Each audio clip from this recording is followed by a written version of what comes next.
Welcome back to the Daily Crypto Deep Dive. Bitcoin is back below $60,000. Fear is rising again, the crypto market feels heavy, and now the big question is getting louder. Is Bitcoin going to $40,000? That is the debate we are diving into today. Not in a lazy way, not just shouting bullish or bearish, but properly looking at both sides. Because some analysts believe the bottom is already in. Others think this market has another painful leg lower to go. And if Bitcoin cannot reclaim $60,000 quickly, the panic target everyone is going to start talking about is $40,000. So today we are going to look at the bear case, the bull case, the analyst views, the key levels, and then at the end we will give our view clearly. We are not going to sit on the fence. We will answer it straight. Yes or no? Do we think Bitcoin is going to $40,000? Before we get into it, this show is supported by Kraken. If you are trading crypto and want to support the podcast, you can do that through our Kraken link in the description. It helps keep the show going, and we are also giving away 20 XRP to listeners who sign up through that link. As always, this is not financial advice. Only invest what you can afford to lose. So let's start with where we are now. Bitcoin is trading just under $60,000. Ethereum is around $1,570. XRP is fighting around the $1 area. Solana has been under pressure. The wider altcoin market looks tired. And Bitcoin is on track for a rare back-to-back quarterly loss. That last part matters because this has not just been one bad day or one ugly candle. This has been a proper grind lower. Bitcoin has lost momentum. ETF flows have weakened. Retail excitement has dropped. The AI trade has stolen a lot of attention. Gold and silver have also been selling off, which matters because Bitcoin has been treated by many investors as digital gold. When the whole debasement trade starts unwinding, Bitcoin gets pulled into that pressure as well. That is the backdrop. Now let's look at the bearish argument first. The bears would say this is simple. Bitcoin has lost $60,000, and if it cannot get back above that level quickly, the next major downside zones come into play.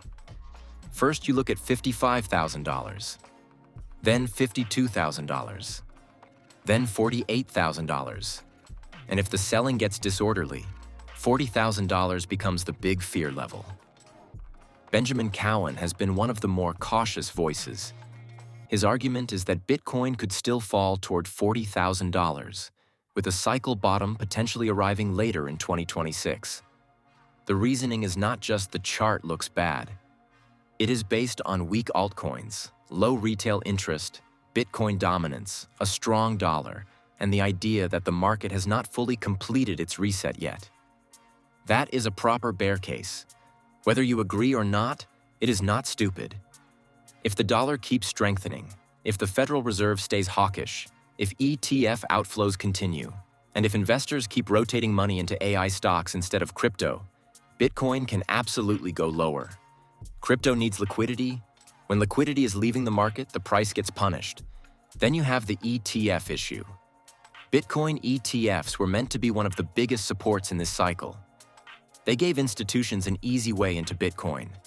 They helped build the argument that this cycle was different. But when ETF flows weaken or turn negative, the story changes.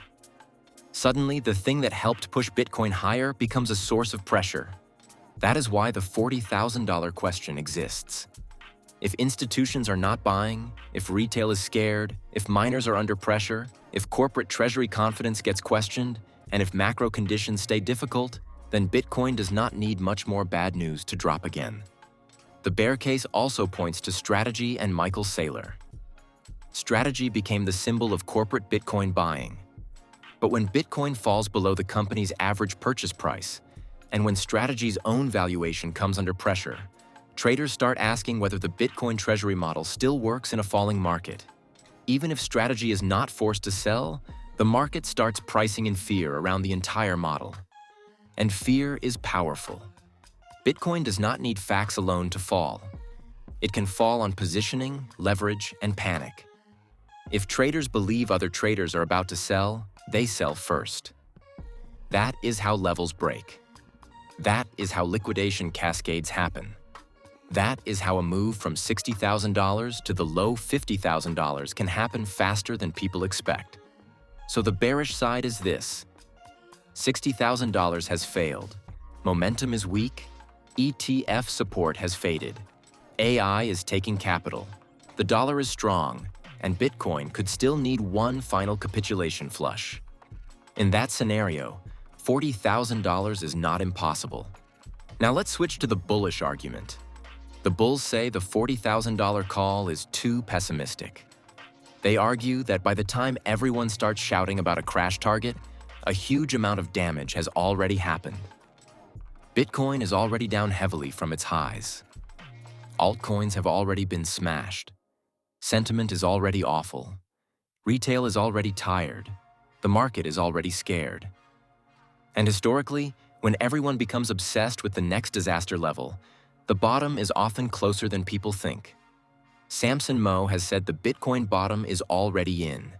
His view is that people are relying too much on the old 4-year cycle model, when this cycle has clearly behaved differently. Bitcoin made major moves earlier than expected. ETFs changed the market structure. Institutional access changed the market structure. Corporate treasuries changed the market structure. So in his view, waiting for the perfect textbook cycle bottom months from now could be a mistake. That is a very important point. The old cycle was basically halving, build-up, explosion, crash, long bear market, accumulation, repeat. But this market is not the same as the 2017 market or even the 2021 market. Bitcoin now trades inside Wall Street products.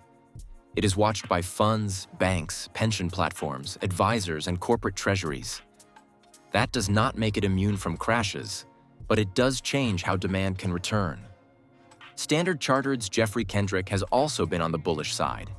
He has called the $59,000 area the cycle low and has argued that this could be the buying zone people later wish they had used. He has also maintained a $100,000 target for Bitcoin by the end of 2026. Now, some people will laugh at that because the chart looks terrible right now. But that is how markets work. The bullish calls always sound ridiculous when sentiment is dead, and the bearish calls always sound obvious when the price has already fallen. The bullish case is that Bitcoin is not broken. It is repricing. It is resetting. It is shaking out weak hands. It is forcing over-leveraged traders out. It is making people question the cycle. And that is usually the kind of environment where longer-term opportunity starts to build. Another bullish point is that $40,000 would be a huge further drop from here. From around $60,000 to $40,000 is roughly another 33% decline. Of course, Bitcoin can do that. It is Bitcoin. But after already falling so heavily, you usually need a fresh major trigger to create another collapse of that size. Bad sentiment alone may not be enough. You would probably need a serious macro shock, a major forced seller, a collapse in ETF confidence, a regulatory disaster, or a proper liquidity event. Without that kind of trigger, Bitcoin may be more likely to chop around, scare people, wick lower, and then rebuild. That brings us to the key levels. The first level is obvious, $60,000. Bitcoin needs to reclaim it. Not just touch it, reclaim it, hold it, and turn it back into support. If Bitcoin keeps failing below $60,000, the market will stay nervous. Below that, the next areas are around $55,000, $52,000, and $48,000. If Bitcoin loses those areas with volume, then yes, the $40,000 conversation becomes much more serious. But if Bitcoin can hold near this range, stop making fresh lows, and start building higher lows, then the $40,000 call may end up being the fear headline that marked the bottom. And that is where we land. Here is our view. No, we do not think Bitcoin is going to $40,000 as the most likely outcome. That is our answer. We are not saying it cannot happen. It can. This is crypto. If ETF outflows accelerate, if the dollar rips higher, if strategy panic gets worse, if AI keeps sucking money out of crypto, And if Bitcoin loses $52,000 and $48,000, then $40,000 is absolutely on the table. But as our base case, no. We do not think Bitcoin is heading straight to $40,000. We think Bitcoin is in a brutal bottoming zone. It may still have downside. It may still scare everyone. It may still wick into the low $50,000 or even high $40,000. But we think $40,000 is more of a panic target than the most probable destination. The reason is simple. Too much fear is already priced in. Too much damage has already happened. And the analysts calling for a bottom around here are not just random moon boys. Mow and Kendrick may be bullish, but they are making a real argument. The cycle has changed, the structure has changed, and Bitcoin may be closer to a reset than a total breakdown. So our final verdict is this. Bitcoin to $40,000? No. Not as our main view. Bitcoin still at risk of one more nasty shakeout? Yes. Bitcoin already in the area where long-term investors should be paying close attention? Absolutely. The market is weak, the chart is ugly, but ugly charts are where future opportunity often begins. The key now is not to panic, not to over-leverage, and not to blindly assume every dip is safe. Watch $60,000. Watch $55,000. Watch $52,000. Watch $48,000. If those levels collapse, we reassess. But unless that happens, we are not calling for $40,000. Our view is clear. Bitcoin is wounded, but it is not broken. That is it for today's deep dive. Thank you for listening, thank you for supporting the show, and if you want to support us through Kraken, the link is in the description. As always, stay safe, stay patient, and we will see you at the top.